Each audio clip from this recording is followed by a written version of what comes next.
अस्सलाम वालेकुम, this is Waleed bin Farid with another YouTube video. आज हमने first year biology chapter number 2 biological molecule का आखिरी लेक्चर डिस्कस करना है। आज हमने छोटे छोटे दो टॉपिक डिस्कस करने हैं। एक हमने सेंट्रल डॉग्मा डिस्कस करना है, दूसरा हमने कॉन्जुगेटेड मॉलिक्यूल्स को डिस्कस करना है। सेंट्रल डॉग्मा क्या होता है? हाँ, इसको हम सबसे पहले समझते हैं सेंट्रल डॉग्मा क्या है। मैं आपको एक पहले जनरल कॉन्सेप्ट समझाता हूँ, व्हाट इज सेंट्रल डॉग्मा, फिर इस पे हम देखते हैं क्या क्या चीजें लिखी हुई है। बेटा, ये हमारे पास एक सेल है। इस सेल के सेंटर में आपको न्यूक्लियस नजर आ रहा है। दिस इज अ न्यूक्लियस, ठीक है। डबल मेम्ब्रेनस होता है, तो ये मैंने न्यूक्लियर इन्वेलप इसकी बना दी है। अब न्यूक्लियस के पास क्या होता है? यहाँ पे आपको डीएनए मिलता है। ये क्या है? डीएनए है। और इस डीएनए के पास सारी की सारी इंफॉर्मेशन सेल की वो किसके पास होती है? वो इसी डीएनए के पास होती है। ये डीएनए के पास है।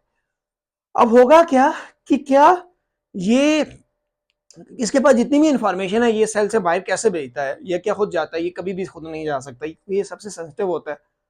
अगर ये डिग्रेड हो गया, अगर इसको डैमेज हो गया, तो भाई ये सेल खत्म हो जाएगी, इंफॉर्मेशन खत्म हो जाएगी। इसलिए ये क्या करता है? इस डीएनए को पहले किस में कन्वर्ट करता है? ये इस डीएनए से क्या बनता है? आरएनए बनता है। ये डीएनए से क्या बनता है? आरएनए बनता है। बेटा, डीएनए से आरएनए के बनने के प्रोसेस को किसका नाम दिया जाता है? This process is known as transcription. क्या कहा जाता है इसे? ट्रांसक्रिप्शन कहा जाता है। डीएनए से आरएनए के बनने के प्रोसेस को क्या कहा जाता है? ट्रांसक्रिप्शन कहा जाता है। In the process of transcription occur in the, ये यूकैरियोटिक सेल है, कहाँ पे हुई है? ये आपको न्यूक्लियस के अंदर नजर आ रही है। अब उसके बाद ये मैसेंजर आरएनए यहाँ सेल से बाहर की तरफ आते हैं, न्यूक्लियस से बाहर की तरफ आते हैं, और यहाँ पे साइटोप्लाज्म के अंदर पड़े हुए राइबोसोम के साथ ये मिलते हैं। ये देखिए, ये राइबोसोम के साथ मिलते हैं और क्या बनाना शुरू करते हैं? यहाँ पे प्रोटीन की सिंथेसिस का प्रोसेस स्टार्ट हो जाता है। तो भाई, प्रोटीन की बनने के प्रोसेस को क्या कहते हैं? ट्रांसलेशन कहते हैं, जो कहाँ होती है?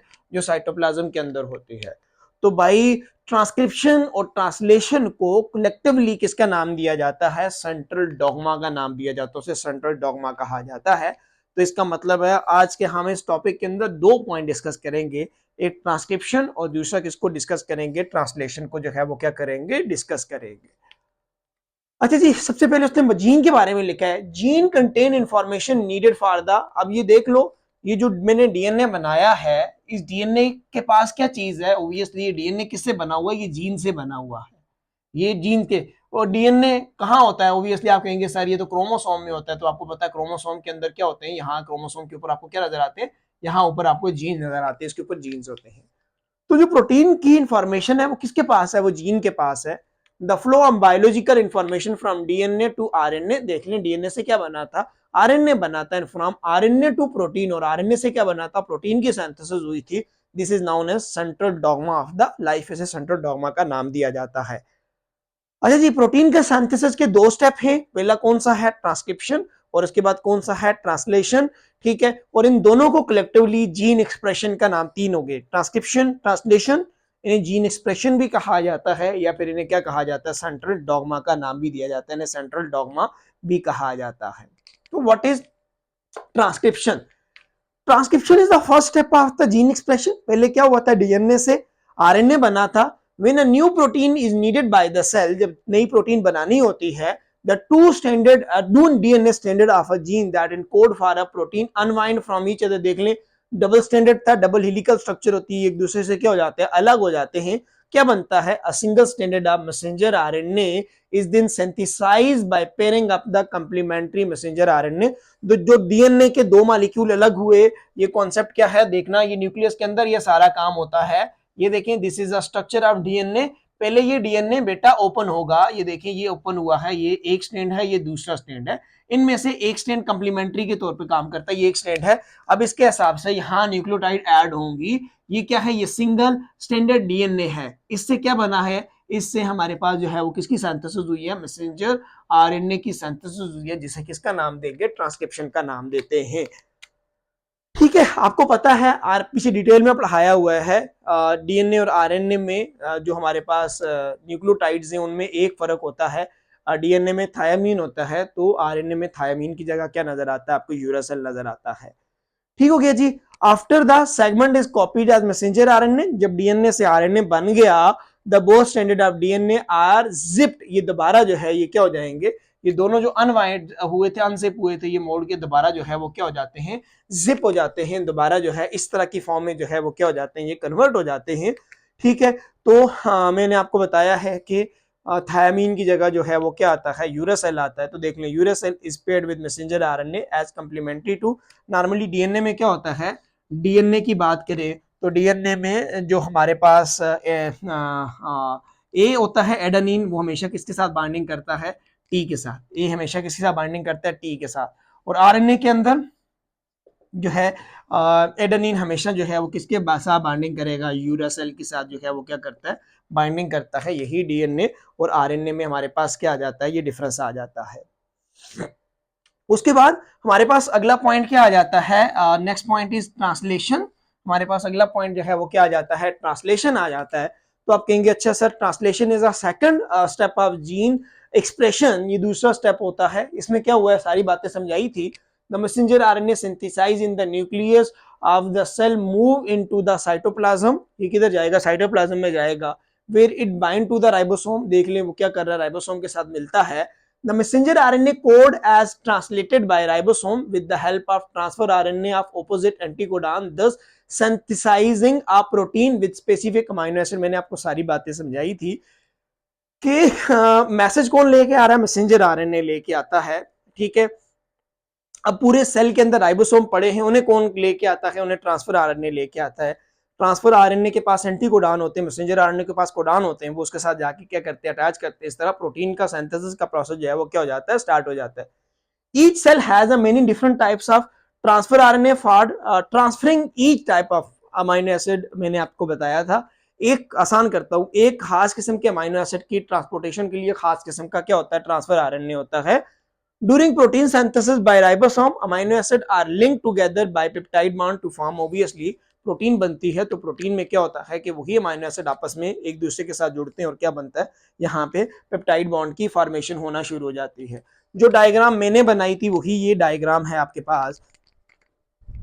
इस डायग्राम में आप देखें तो आपको क्या नजर आएगा, डीएनए नजर आएगा।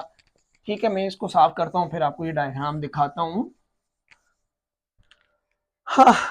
This diagram show the central dogma of the life। Here we can see that ये डीएनए आपको नजर आ रहा है, ये डीएनए पहले क्या हुआ, अनजिप हुआ है, और अनजिप होने के बाद उससे आरएनए बनना है। तो इस प्रोसेस को हम किसका नाम देंगे, ट्रांसक्रिप्शन का नाम देंगे। उसके बाद ये आरएनए क्या करेगा, मूव करेगा साइटोप्लाज्म में।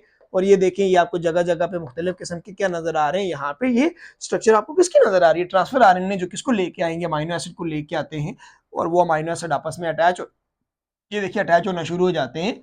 और जिसकी वजह से क्या बनता है, प्रोटीन का सिंथेसिस का प्रोसेस जो है वो क्या हो जाता है, स्टार्ट हो जाता है। ये कब होता है, जब मैसेंजर आरएनए के साथ क्या चीज आके अटैच हो, राइबोसोम अटैच हो।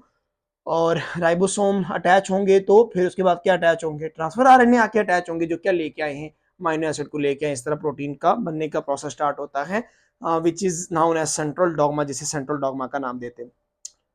आपकी बुक का एक साइड ब्लॉक है, very very important question.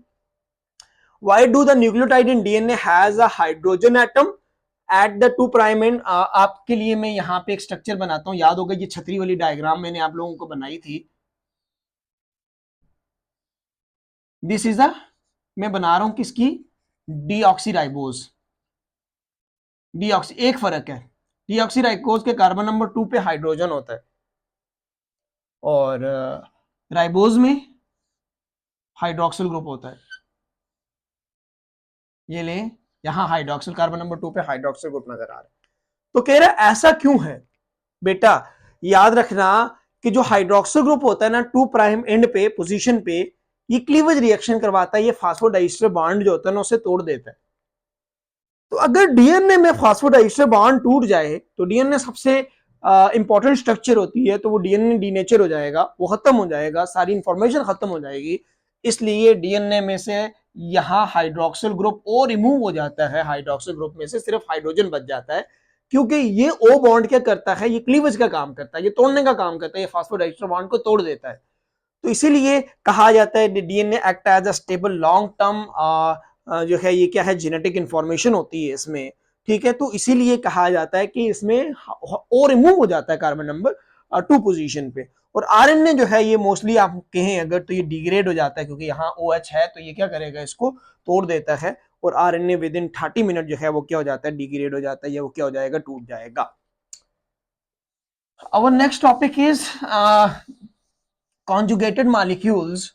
What are conjugated molecules? याद रखना है, जब दो डिफरेंट कैटेगरी के मॉलिक्यूल आपस में अटैच होते हैं तो उन्हें कॉन्जुगेटेड मॉलिक्यूल्स का नाम दिया जाता है, उन्हें कॉन्जुगेटेड मॉलिक्यूल्स कहा जाता है। आप कहेंगे कि क्या सर ग्लूकोज और ग्लूकोज आपस में मिले क्या कॉन्जुगेटेड मॉलिक्यूल बनेगा? नहीं बनेगा। देखें, ग्लूकोज और ग्लूकोज सेम कैटेगरी के हैं, क्या अमीनो एसिड मिले कॉन्जुगेटेड मॉलिक्यूल बनेंगे? तो आप कहेंगे सर नहीं बनेंगे। किस लिए नहीं बनेंगे? क्योंकि दोनों सेम कैटेगरी के हैं। जब दो सेम कैटेगरी की चीजें होंगी कॉन्जुगेटेड मॉलिक्यूल की फॉर्मेशन नहीं होती है बेटा। तो molecules when joined together by kinds of molecules are called different kinds of molecules are called conjugated molecules. ऐसे मॉलिक्यूल जो मुख्तलिफ किस्म के मॉलिक्यूल्स की कैटेगरी के मिलने से बने उन्हें कॉन्जुगेटेड मॉलिक्यूल। एग्जांपल देखें, ग्लाइकोलिपिड्स, नाम से जाहिर है, एक एक डिटेल में पढ़ाऊंगा। Glycoprotein, lipoprotein, nucleoprotein. पहला है ग्लाइकोलिपिड, इसमें ग्लाइको ग्लूकोज से निकला है, इसमें क्या है, ग्लूकोज प्लस लिपिड। देखें, दो डिफरेंट कैटेगरी के मॉलिक्यूल हैं। Are complex lipid containing one or more simple sugar. Sugar क्या है, ग्लूकोज है ना, इसमें शुगर होगा। In connecting with long chain fatty acid, जो किससे जुड़े होंगे, फैटी एसिड या अल्कोहल के साथ जुड़े होंगे। ठीक है, तो क्या बनेगा, ये एक तरफ फैटी एसिड है, दूसरी तरफ क्या है, ग्लूकोज है, तो क्या बनेगा, ग्लाइकोलिपिड बनेंगे। कहां होते हैं ये, white matter of the brain. ये white matter of the brain पढ़ाऊंगा ब्रेन वाले चैप्टर के अंदर, कि हमारे पास जो ब्रेन होता है ना, ब्रेन के दो रीजन होते हैं, एक इसका ग्रे मैटर होता है, दूसरा इसका व्हाइट मैटर होता है। जो बाहर वाला ऐसा होता है इसका ग्रे मैटर होता है, अंदर वाला जो इसका ऐसा होता है ब्रेन का, वो क्या होता है, व्हाइट मैटर होता है। यही बात अगर स्पाइनल कार्ड में करोगे उल्टी हो जाती है। स्पाइनल कार्ड का बाहर वाला हिस्सा जो है वो व्हाइट मैटर होता है, अंदर वाला जो है उसका क्या होता है, ग्रे मैटर होता है। ठीक है, माइलिन शीट ये पढ़ी हुई है आपने। माइलिन जो न्यूरॉन्स के बाहर जो माइलिन शीट होती है ना, वो भी किससे बनी होती है, वो भी ग्लाइकोप्रोटीन से बनी होती है। क्लोरोप्लास्ट की जो मेम्ब्रेन्स होती है वो भी किससे बनी होती है, ग्लाइकोलिपिड से ये बनी होती है। नेक्स्ट है ग्लाइकोप्रोटीन। देखो ग्लाइकोवर्ड किससे निकला है, ग्लूकोज से, प्लस 7 प्रोटीन। तो ग्लूकोज और प्रोटीन आपस में मिलेंगे, क्या बनेगा, ग्लाइकोप्रोटीन बनेगा। तो glycoprotein are formed when proteins are covalently attached to the carbohydrates. आसान है। ग्लाइकोप्रोटीन आर वाइडली डिस्ट्रीब्यूटेड, ये सबसे ज्यादा पाई जाने वाली, यही आपको सेल के अंदर ये ऑब्जेक्टिव भी है। ठीक है, ये सबसे ज्यादा पाई जाने वाली कौन सी होती है, ग्लाइकोप्रोटीन होती है। They function as a hormones, some of the hormones are glycoprotein in nature. Transport protein जो चीजों को लेके जाती हैं, स्ट्रक्चरल प्रोटीन जो चीजों को बनाती है, इन रिसेप्टर्स, सेल मेम्ब्रेन के ऊपर, सरफेस के ऊपर रिसेप्टर्स भी क्या होते हैं, वो ग्लाइकोप्रोटीन होते हैं। जो हमारा ब्लड ग्रुप जो एंटीजन है, एंटीजन ग्लाइकोप्रोटीन का होता है। एंटीजन जिसकी बेस पे ब्लड ग्रुप बनता है, A blood group on the basis of A antigen, B blood group B antigen, A B blood group A B antigen, O blood group antigen कोई भी नहीं है। ठीक हो गया, which play important role in the blood grouping, जो blood grouping के अंदर इंपॉर्टेंट रोल प्ले करते हैं। उसके बाद आगे है लाइपोप्रोटीन, नाम से जाहिर है। लाइपोप्रोटीन किस किस से बना होगा आप बताएं। ये आप कहेंगे अच्छा सर ये तो दो चीजों से बना होगा, ये लिपिड और लिपिड प्लस किससे बना हुआ, ये प्रोटीन से बना हुआ। It is a combination of protein with phospholipids. Phospholipid protein complexes are widely distributed in plants and animal materials। ये आपको प्लांट और एनिमल दोनों के अंदर नजर आते हैं। दे अकर इन मिल्क, मिल्क के अंदर भी होती हैं। लाइपोप्रोटीन ब्लड के अंदर होती हैं, न्यूक्लियस सेल के न्यूक्लियस में होती हैं। एग यॉक मेम्ब्रेन जो है वो भी लाइपोप्रोटीन से बनी होती है। क्लोरोप्लास्ट ऑफ द प्लांट वो भी किससे बना होता है, लाइपोप्रोटीन से बना हुआ होता है। और लास्ट है nucleoprotein. Nucleoprotein simple basic proteins होती हैं जो आपको जो न्यूक्लिक एसिड के अंदर नजर आती हैं, या मैंने आपको ये पढ़ाया भी था। They are found in the chromosomes. ये आपने याद होगा, ये बेसिक प्रोटीन जो पढ़ी थी, यहाँ अंदर हिस्टोन प्रोटीन्स की बात कर रहा है। ये न्यूक्लियोप्रोटीन्स है, बाय डीएनए है, अंदर हिस्टोन प्रोटीन्स है। ये भी क्या है, कॉन्जुगेटेड मॉलिक्यूल है। ये क्रोमोसोम में भी पाए जाते हैं, ये राइबोसोम के अंदर भी पाए जाते हैं। ये सारा चैप्टर पढ़ने के बाद आपको क्या बात समझ आई है कि भाई what is the importance of science technology, and is there any connection of science technology with society. हमारी सोसाइटी के साथ कनेक्शन है या नहीं है। बच्चों को लगता है कि सिर्फ एमबीबीएस करना है, बच्चों को लगता है कि सिर्फ मेडिकल करना है। बेटा ऐसा नहीं है।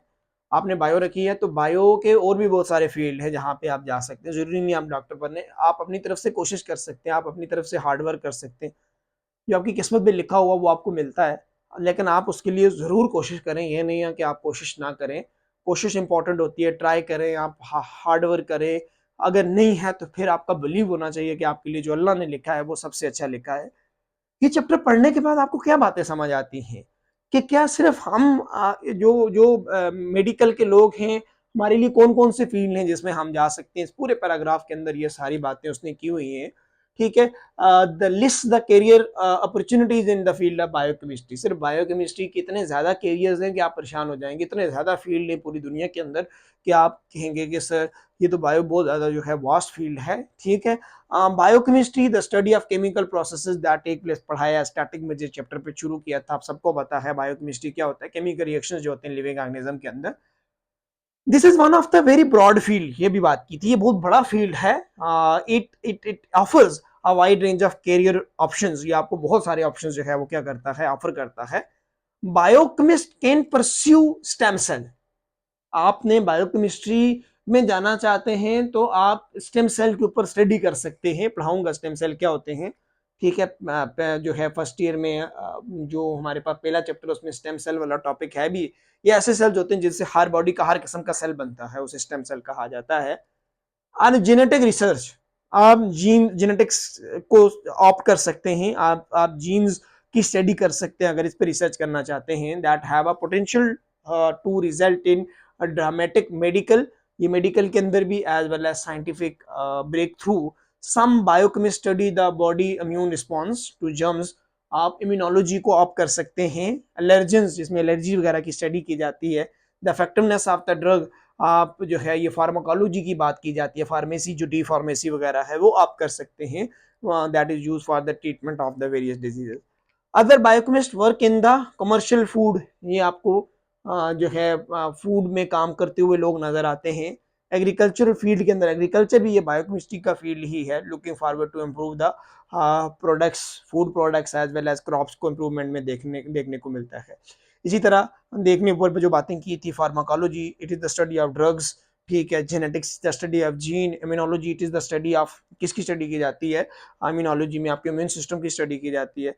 बायो इन्फॉर्मेटिक्स आ जाता है। एनवायरमेंटल साइंस है। फॉरेंसिक लैब जो है लैब्स वगैरह, उन टॉक्सिकोलॉजी जो टॉक्सिन वगैरह हैं वो उनकी स्टडी की जाती है।